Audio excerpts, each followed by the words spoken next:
আজকের এই রেসিপিটা আপনারা চাইলে ব্রেকফাস্টও বানাতে পারেন, আবার চাইলে ডিনারও বানাতে পারেন।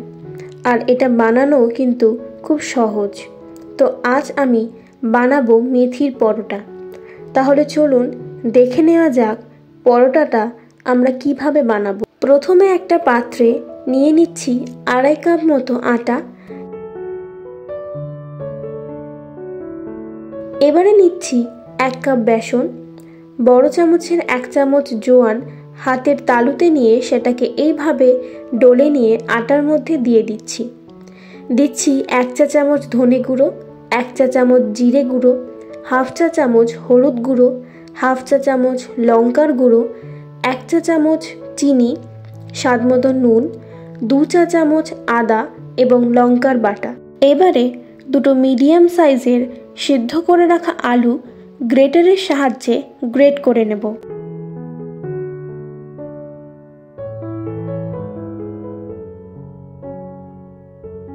এবার দিয়ে দিচ্ছি মিহি করে কেটে রাখা 1.5 কাপ পরিমাণের মেথি শাক। এরপর সব উপকরণগুলোকে ভালো করে মিশিয়ে নেব।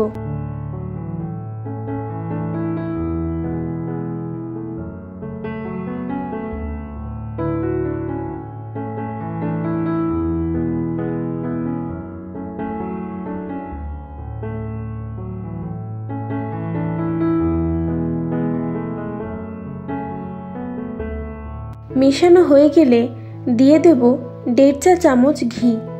এবার এই ঘিটাকে আটার সাথে ভালো করে মিশিয়ে নেব।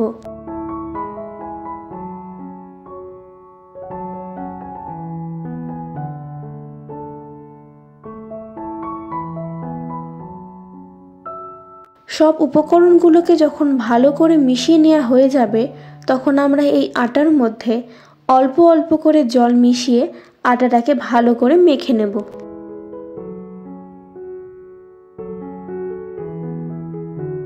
মাখা হয়ে গেলে হাতে সামান্য সাদা তেল নিয়ে এই ডোটার গায়ে ভালো করে মাখিয়ে নেব।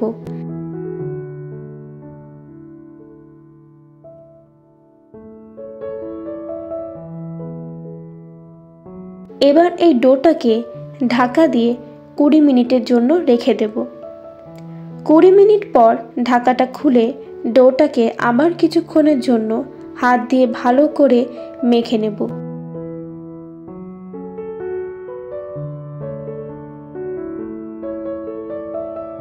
এবারে আমি পরোটার আকারে লেচি কেটে নিচ্ছি।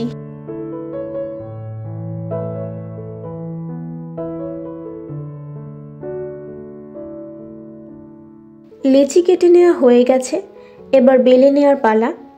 বেলার জন্য আমি আটার গুঁড়ি ব্যবহার করেছি, আপনারা তেলের সাহায্যেও বেলে নিতে পারেন।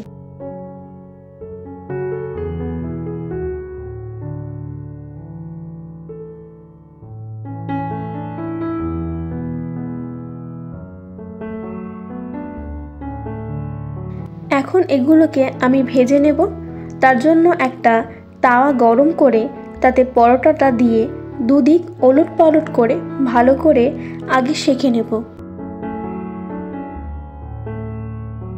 সেঁকা হয়ে গেলে একটা ব্রাশের সাহায্যে সাদা তেল নিয়ে পরোটাটার গায়ে মাখিয়ে দেব। এভাবেই দুদিকে তেল ব্রাশ করে নিয়ে ভেজে নেব। এইভাবে ভাজলে তেলের পরিমাণটাও কম লাগে।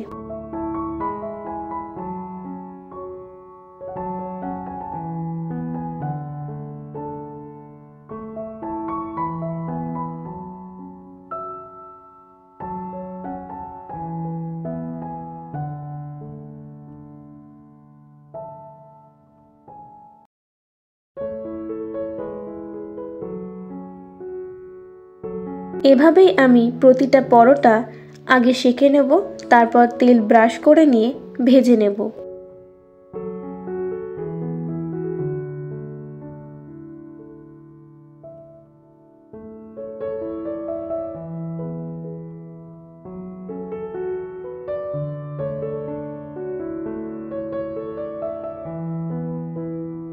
পরোটাগুলো ভাজা হয়ে গেলেই তৈরি হয়ে যাবে মেথি পরোটা। এই পরোটাটা আপনারা গ্রিন চাটনি বা টমেটো কেচাপের সাথে পরিবেশন করতে পারেন। আর আমার এই রেসিপিটা আপনাদের কেমন লাগলো সেটা অবশ্যই কমেন্টের মাধ্যমে জানাবেন।